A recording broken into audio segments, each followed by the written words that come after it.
Hi guys! Welcome back to my channel. For today's video, nandito kami ngayon sa NAIA Terminal 3 kasi pupunta kami. Ngayon ang flight namin guys, papuntang Kuala Lumpur. February 2 ngayon.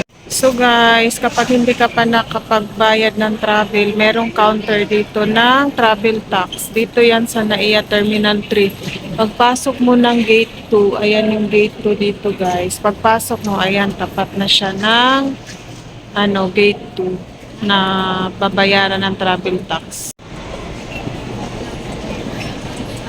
Ayan guys, medyo maraming turista ngayon na paalis ng bansa. Yan. Ang daming tao sa check-in counter ng Cebu Pacific. Dito yung kabilang counter, ito yung check-in online. Dito naman yung self-check-in. Mag-check-in na kami guys. Punta na kami sa Cebu Pacific check-in counter. Excited na kami. Doon kami guys. Ito yung self-check-in. Diyan ka. Punta ka lang dyan.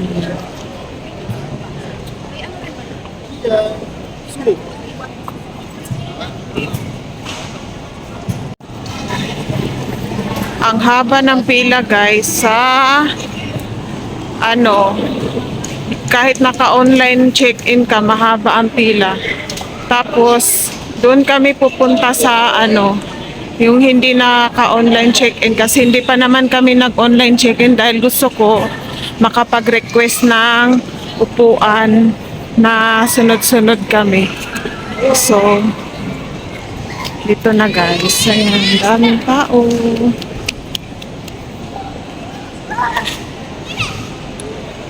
Etihad.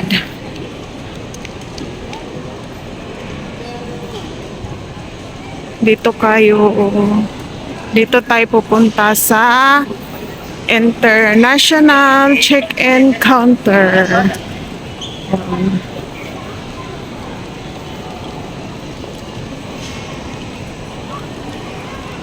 Kami.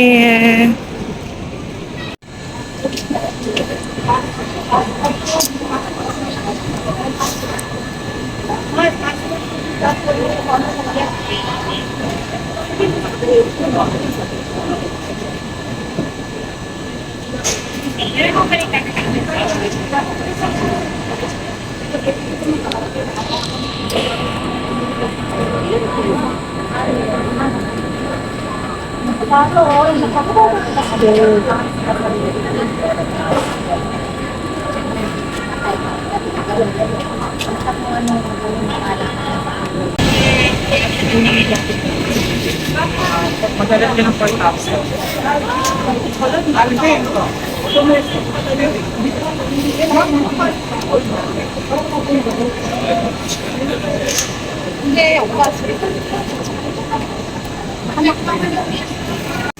Tignan natin yung forex kung magkano dito. Kaya mo.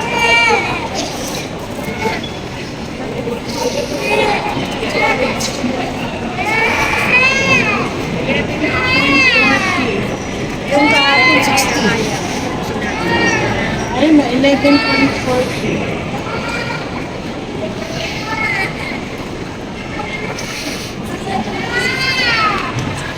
Hawakan mo po yung... Pupunta na kami ngayon guys sa immigration. Bawal lang video doon sa immigration guys. Ayan. Hanggang dito lang sa labas. Bawal mag-video sa loob. Bawal mag-film. So, ayan. Hindi naman masyadong madaming tao. Pero, medyo pa din.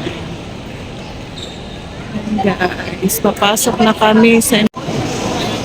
Punta na kami sa gate 105 guys. Kasi yun yung gate na assign sa amin. Dito mapagpasok mo after ng immigration at saka yung final check, mayroon dito mga touch, skate, space, ganyan. Doon sa pinakadulo.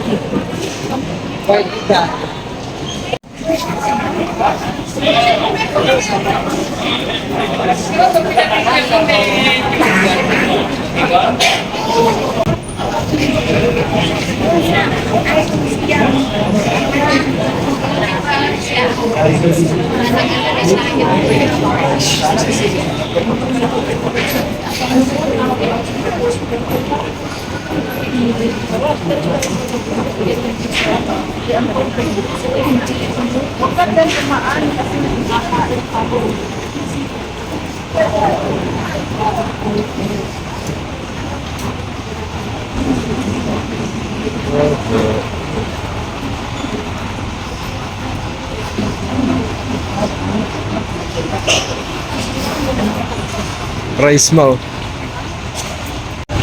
Ayan guys, sa pinaka dulo pa yung gate namin. Kasi gate 105 kami guys. Ayan, ang haba na lang nilalakad namin. Meron ditong walkalator. Dito kami, naghahanap kami ng makakainan. Kung saan kami pwedeng kumain. I-update ko kayo later guys kung ano yung mga kailangan kapag pumila na kayo sa immigration. See you guys. Malapit na kami guys sa aming boarding gate. Sa pinakadulo yung boarding gate namin guys. Ayan na. So, hi guys, nakalagpas na kami sa immigration guys. I-share ko sa inyo ngayon kung ano ba ang mga tanong sa akin ng immigration officer. Tapos, kung anong mga kailangan. Lalo na kapag government employee ka, dapat mag-gather ka talaga ng authority to travel. Napaka-importante talaga ang napaka-importante ang authority to travel. Kanina, ang daming na-offload guys. May nakita pa ako doon na umiiyak, ganyan. Siguro may hinahanap sa kanila na na hindi nila nabigay. Sa akin naman, ang tanong lang, kung may work ba, sabi ko yes. Tapos tinanong kung government o private, sinabi ko na government. Tapos hiningian niya ako ng authority to travel, ganun. Tapos nakita naman niya sa system na mayroon akong mga ibang bansa na pupuntahan. So, yun lang ang hiningi niya, yun lang ang tiningnan niya. Tapos yung sa anak ko naman, tinanong lang kung kaano-ano ako, tapos sinagot ng anak ko na mother, ganyan. Isa pa pala guys, bago kayo pumunta dito sa airport, 72 hours prior to your travel, pwede ka nang mag-register ng pre-departure na travel guys. Tapos yun, kasi kanina ang daming hindi nakapag-fill up ng e-travel, pinapaalis talaga nila sa pila. Syempre ang haba ng pila, tapos pipila ka ulit, baka maiwan ka pa ng eroplano. Kaya importante guys na kayo ng e-travel. Kasi kanina ang dami-dami nilang pinabalik sa pila kasi hindi. Ngayon guys, punta pala tayo sa Malaysia. Ang Malaysia, starting January, binalik na nila yung NDAC na tinatawag yung arrival medical binalik na nila yun guys. Kaya 72 hours prior to your travel arrival sa kanila, pwede ka na mag-register nun. Mabilis lang naman, nagbibigay ka agad sila nung certificate. Tapos yun lang, i-screenshot mo lang yun, tapos isi-save mo yun sa phone mo para pagdating doon siguro, i-update ko kayo guys kapag at paano ang process pagdating doon. Kasi ngayon, nandito pa lang kami sa boarding gate. 9 PM pa kasi yung namin, yung flight namin. Ngayon, pa lang, 8:05 pa lang. So, siguro magbo-boarding na kami ng mga 8:40 ganyan. So, i-update ko kayo mamaya guys. Bye! Boarding na kami guys. Meron ditong taga-LTU. Mag-aaral sa Kuala Lumpur.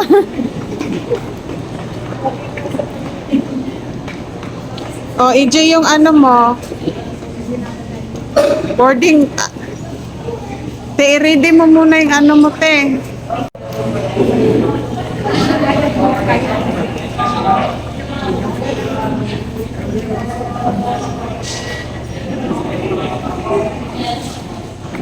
Boarding. Good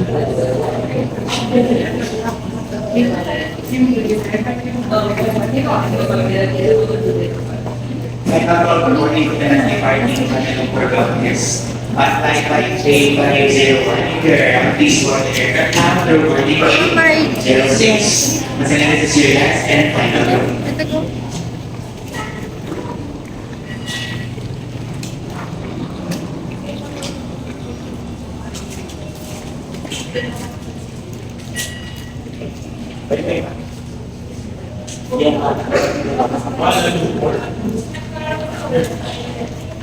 Taga LPU. Malaysia.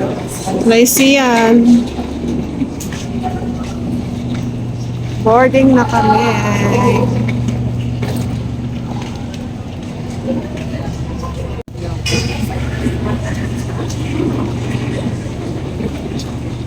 Kaya pa tayo ng bus? Wala siya. Hindi.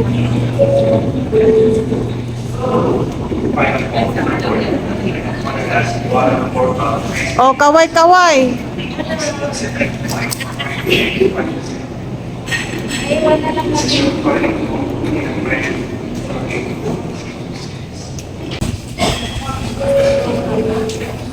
Hello everyone, this is Coco and together we invite you. Welcome aboard Cebu Pacific. Make your first movement captain with you.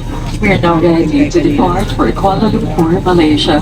The command of this aircraft is Captain Federico Valdez, ably assisted by First Officer Odilin Cariman.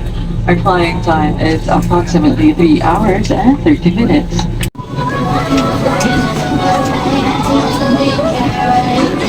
Dito na kami sa Malaysia. Hindi kami delayed, guys. Goodbye, thank you. Thank you. Thank you, goodbye.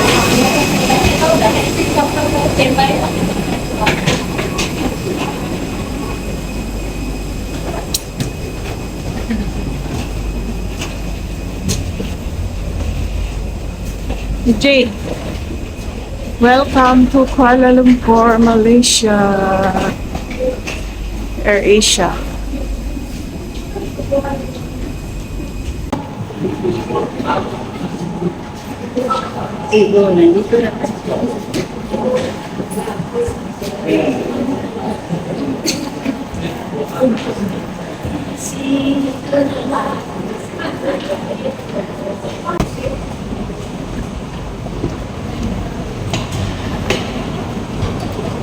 Papunta na kami sa immigration, guys. Welcome to immigration. Immigration pala.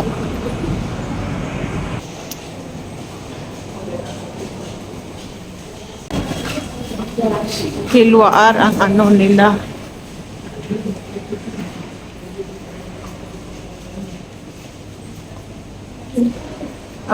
Ang exit sa kanila Hilwaar. Dito ba? Yan o eh. Ayan o, immigration.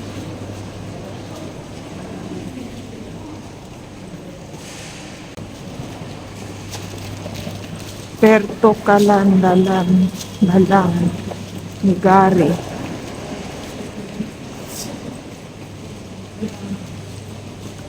Balay, Kitibaan. Buti na lang, binigay natin yung ano. Di, wala na tayong bit-bit, no? Oo.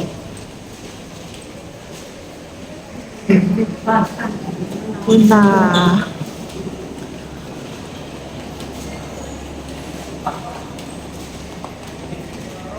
Balay, Katibaan.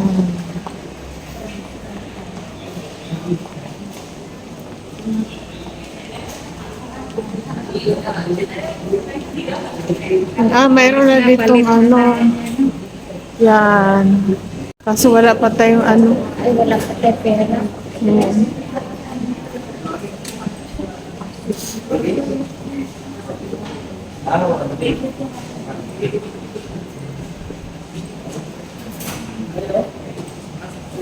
Meron ditong mga bilihan ng SIM card, ATM machine. Wala kaming pera, kaya di kami makabili ng SIM card. na pala nagpapalit tayo para pambili ng SIM card. Oo. Wala pa lang. Malay, dito, baka meron dito.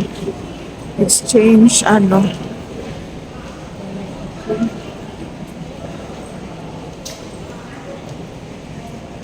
Arrival home.